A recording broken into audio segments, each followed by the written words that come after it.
कहानी की शुरुआत में हमें एक फैमिली को दिखाया जाता है जहां हम एक आदमी को देखते हैं जिसका नाम माइकल होता है और वो एक काफ़ी फेमस कंपनी में एक आर्किटेक्ट होता है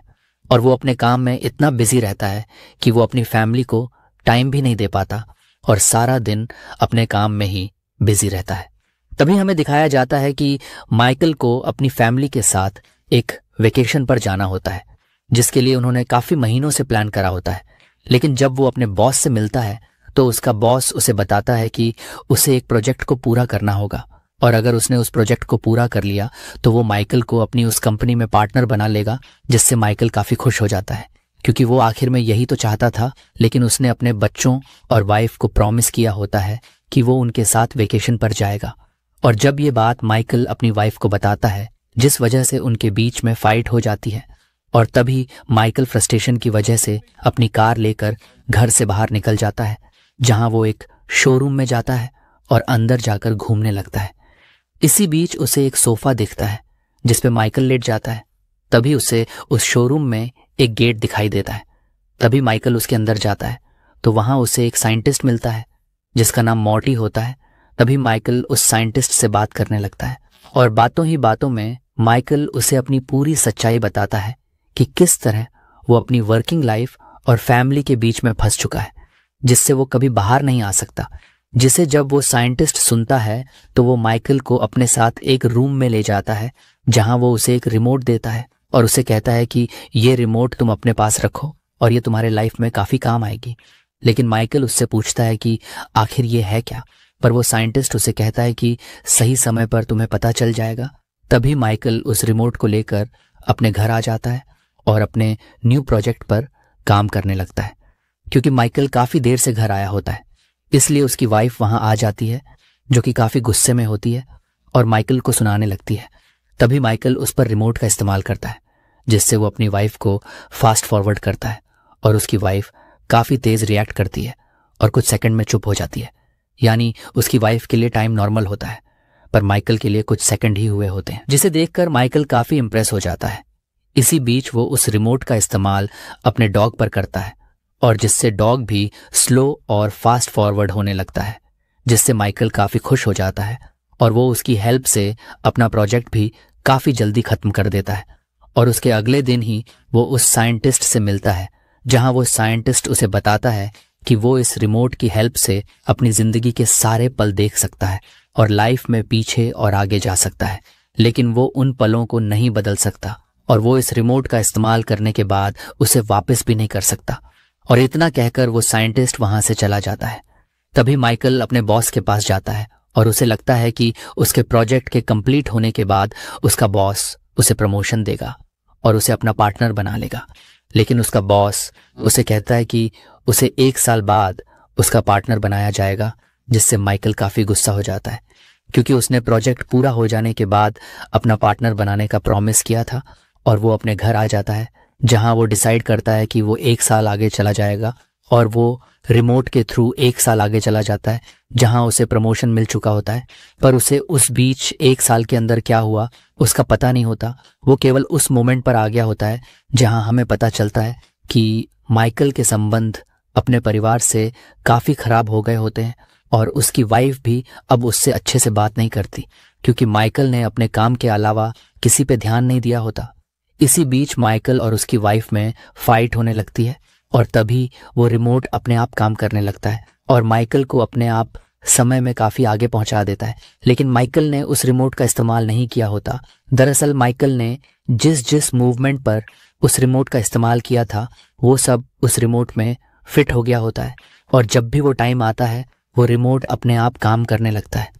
जैसे पहली बार माइकल ने उस रिमोट का इस्तेमाल अपनी वाइफ के गुस्सा होने पे किया था, जिस वजह से जब दूसरी बार उसकी वाइफ उस पर गुस्सा होती है तो वो रिमोट दोबारा अपने आप काम करने लगता है और माइकल को टाइम में आगे पहुंचा देता है और वो अब टाइम में काफ़ी आगे आ गया होता है। इसी बीच वो अपनी कंपनी में आया होता है जहां वो काफ़ी ऊंची पोस्ट पर प्रमोट हो गया होता है और आज वो उस कंपनी का सीईओ बनने वाला होता है। तभी माइकल को याद आता है कि लास्ट बार जब उसे प्रमोशन मिला था उस वक्त भी उसने उस रिमोट का इस्तेमाल किया था तभी जैसे ही माइकल को प्रमोशन मिलता है तो रिमोट दोबारा अपने आप काम करने लगता है और उसे दोबारा वक्त में उसे आगे ले जाता है, जहां माइकल काफी उम्र दराज हो गया होता है, जहां उसके बेटे की शादी होने वाली होती है।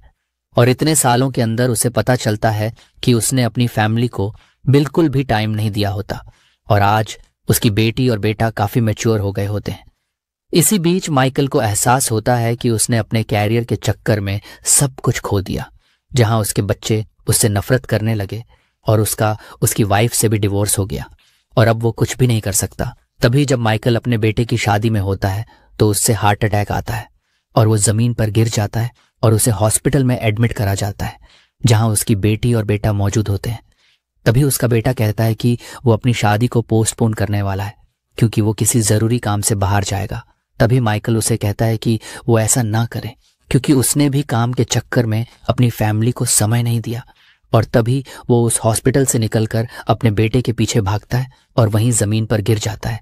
जिससे देखकर उसकी पूरी फैमिली वहां आ जाती है, जहां वो अपने बेटे को कहता है कि अपने फैमिली पे वो पहले ध्यान दे और वो गलती ना करें जो उसने की है।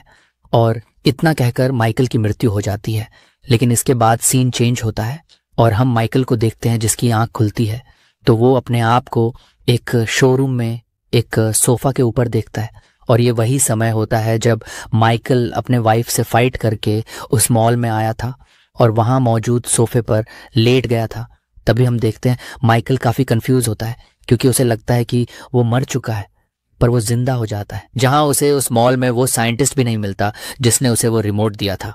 और वहां उस शोरूम में वो जगह भी मौजूद नहीं होती जहां पर माइकल को वो साइंटिस्ट मिला था जिससे उसकी बात हुई थी, जिससे माइकल काफी खुश होता है और उस शोरूम से बाहर निकलकर अपने घर आता है, जहां वो सबसे पहले अपने माँ बाप से मिलता है।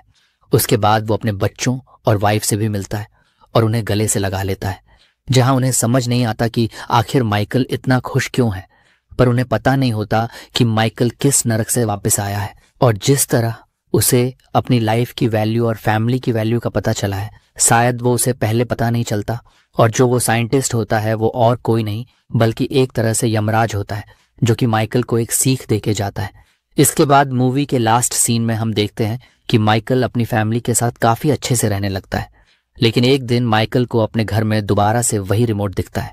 लेकिन इस बार वो उसे इस्तेमाल नहीं करता और उस रिमोट को डस्टबिन में फेंक देता है और ये मूवी इसी सीन के साथ खत्म हो जाती है। दोस्तों, ये मूवी 2006 में रिलीज हुई थी और इसका बजट $80 मिलियन था और ये मूवी सुपरहिट साबित हुई थी, जिसने कि $240 मिलियन का कलेक्शन किया था। और ये मूवी एडम, जो कि इस मूवी के मेन किरदार है, उनके लाइफ की सबसे हिट मूवी साबित हुई थी और इस मूवी को बेस्ट मेकअप के लिए ऑस्कर में नॉमिनेट किया गया था। साथ में ये फिल्म हमें सिखाती है कि हमें अपने जीवन के महत्वपूर्ण पलों को जल्दी जल्दी नहीं जीना चाहिए, बल्कि उन्हें पूरी तरह एंजॉय करना चाहिए। जैसे माइकल ने अपनी लाइफ के सभी पलों को नहीं जिया, जिसका उसे काफी अफसोस था, और उसने बाद में उस चीज की कदर करी और अपनी फैमिली की इंपॉर्टेंस को समझा और उनके साथ टाइम स्पेंड करने लगा।